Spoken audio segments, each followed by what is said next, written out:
Good evening. Welcome to tonight's talk, quite a controversial talk on the origins of Christianity.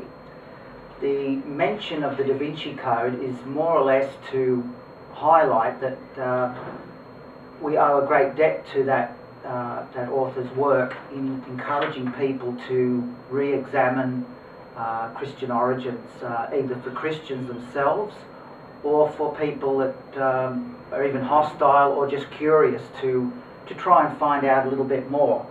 So tonight I decided to divide the talk into 4 sections. First one, the Garden of Eden, because that's where a lot of the key themes seem to start, and I'll show how they progress all the way to Revelation.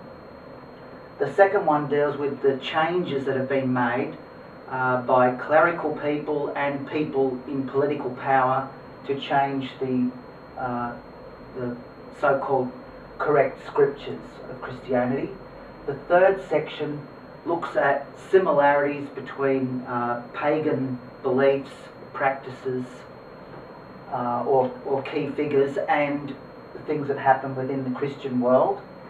And the fourth one is probably quite controversial, because there are people that say that there was no Jesus Christ in history, and others will say he existed but was an ordinary person, and then other people believe he existed and he's the divine Son of God. So you've got a whole range of things.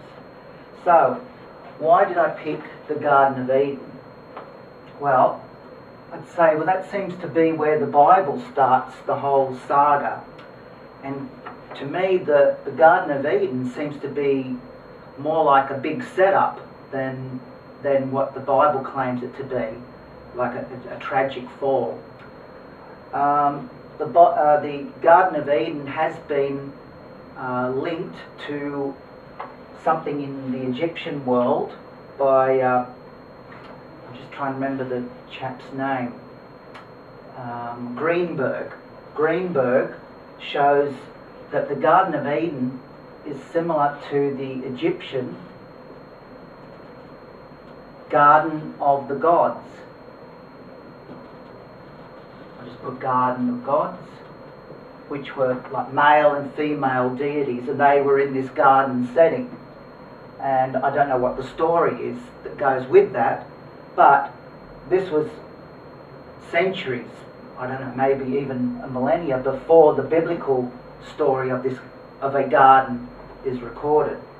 And what Greenberg would say is that the Egyptian gods in their setting have been reconfigured or reworked or re-edited, whatever way you like, into a story of the first 2 humans, rather than having divine characters in the garden, gods, whether they're having a party or who knows what. You've now got a biblical model that reduces that or flips it over to 2 human beings, the first 2 human beings.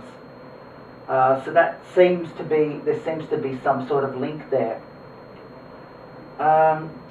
Moving on from that, we talk about the fall in the Garden of Eden.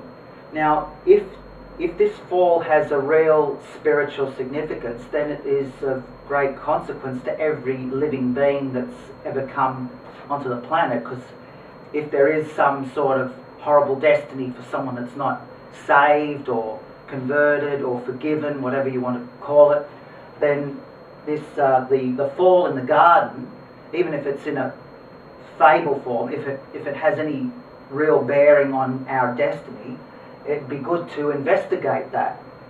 Akaria S has shown an astro-theological link, astro-theology, which is astrology, or the stars, or the heavenly bodies, linked to divine understanding. She would say that the fall in the garden is actually related to happenings in the cosmos. So I will try and do a drawing, although I'm not the greatest artist the world has ever known. So what we have is the sun is passing through the equinox of autumn in the sign of Virgo. Virgo, and Virgo here, sorry, try and be a bit more neat here. Virgo is said to represent Eve, the woman, and also like Virgin Mary and other like feminine archetypes. The sun then crosses into Libra, where it's said to fall into the winter quarter. So that's what the fall is. It's actually to do with the sun dropping below a certain point in the sky. Now, let's imagine that that's the horizon and that's the surface of the earth, and we're watching it from an angle. So the first constellation that appears is the serpent, which we'll call the devil, or whatever you want to call it in the Christian scheme. So we'll just put S there for the serpent.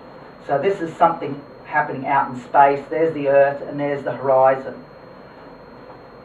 The serpent leads the woman, or Eve, who's the constellation Virgo, towards the setting in the west.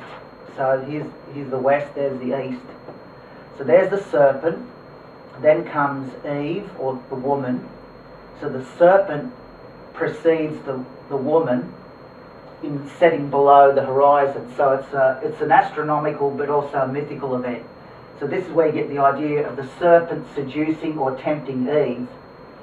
And what happens after that, of course, Adam, we'll put A, he's the constellation Bootes, Bootes.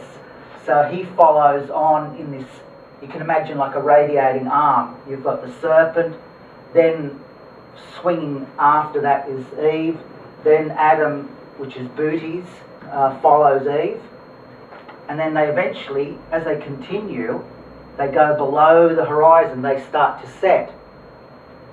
And if you remember your Bible story, after the expulsion, what appears?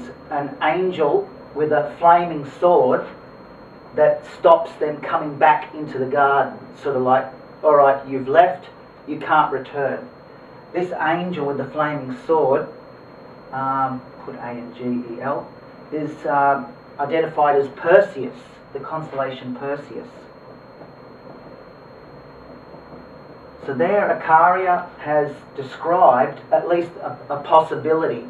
Now we don't know if this is where they really got it from, whether she's made some mistakes, but this astrological or astronomical set of information can be a possible explanation for where they got this story of a serpent leading the woman, and then the man follows her, and at the end of it, the angel comes to bar the way.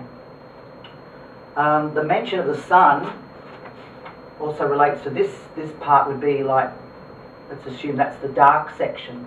So the sun itself descends below the horizon. When the sun sets, it was considered to be going into death, going into the dark regions, the underworld, where it would be fighting off a rival power. And then when it would emerge the next day, the sun was seen to be risen and conquering. So that's very simply what this astro-theology is. It's all about sun worship.